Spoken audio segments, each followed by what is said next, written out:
Suresh Raina leg சைடுல ஒரு பால போட்டாப்ல. அத கலெக்ட் பண்ணி வழக்கம் போல எல்லா கீப்பர்ஸ் அடிக்கிற மாரி ஸ்டெம்பில் அடிச்சிட்டாப்ல டோனி.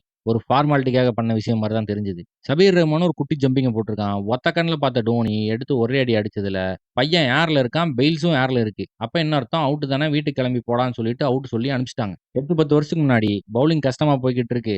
பிரேக் த்ரூ ஏதாவது வேணும்னா அஸ்வின கூட்டு வாங்கடான்னு சொல்லுவாங்க. அதே மாரி அஸ்வின கூட்டு வந்து ரகீப் அல் ஹசன ரூட் எடுக்கிறதுக்காக ஸ்லிப் நிக்க வச்சிருக்காங்க. அதே மாரி தலைவன் போடுறான். பேட்ல படுது. ஸ்லிப்பு கிட்ட போகுது. குளோஸ். சகீப் அல் ஹசன் அவுட் ஆகி கிளம்பிட்டாப்ல. காட்டு சுத்து சுத்துனோம்னா தேற மாட்டோம்.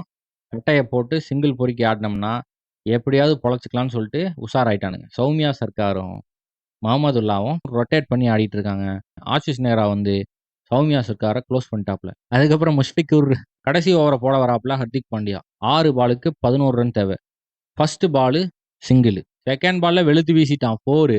3வது பால்ல ஸ்கூப் ஷாட்டை போட்டு மறுபடியும் ஒரு 4 அடிச்சு போட்டான். இப்போ 3 பாலுக்கு 2 ரன் தான் தேவை. இன்னும் 3 பால் தான் இருக்கு. 2 ரன் தான் தேவை. Indian fans already defeat accept பண்ணியாச்சு. ஆல்ரெடி ஜெயிச்சிட்ட மாட்டிருக்குன்னு சொல்லிட்டு அவனுங்க ஆடான்னு ஆடுறானுங்க. தூக்கி அடிச்சு இப்ப டோனி மாதிரி மேட்சை க்ளோஸ் பண்ற மாதிரின்னு சொல்லிட்டு ஒரு காட்டுனா அது நேரா சிக்கர் தவன்ட்ட போயிருச்சு. நம்மால் கேட்ச பிடிச்சிட்டாப்ல.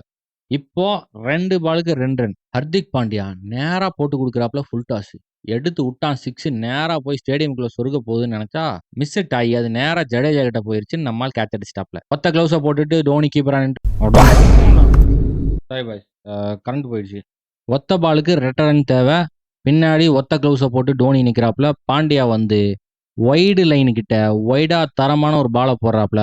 பங்களாதேஷ்காரன் காட்டு சுற்றி மிஸ் ஆன காரணத்தினால ஓடி அந்த ஒத்த ரன்னை எடுத்து எப்படியாவது மேட்சை ட்ரா பண்ண வேண்டியதான்னு சொல்லிட்டு வெக்குன்னு ஓடுறான்.